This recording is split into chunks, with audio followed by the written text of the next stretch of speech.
बांबूच्या शेतीवरून पाशा पटेल रामदास आठवलेंची टोलेबाजी। आपल्या शेतात बांबू लागवड करा असं पाशा पटेल यांनी शेतकऱ्यांना आवाहन केलंय।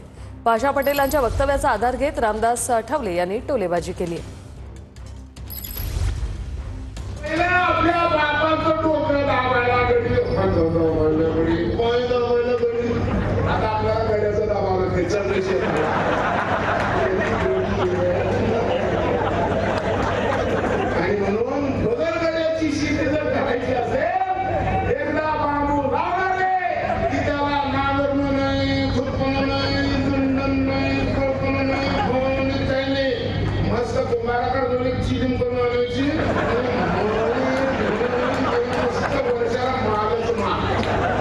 आपल्या रांगड्या भाषेमध्ये, गावठी भाषेमध्ये, तुमच्या भाषेमध्ये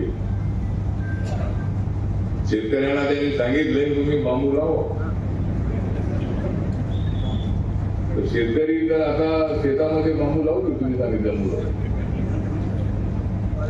पण मी शेतामध्ये बांबू न लावता मी अनेक लोकांना बांबू लावले।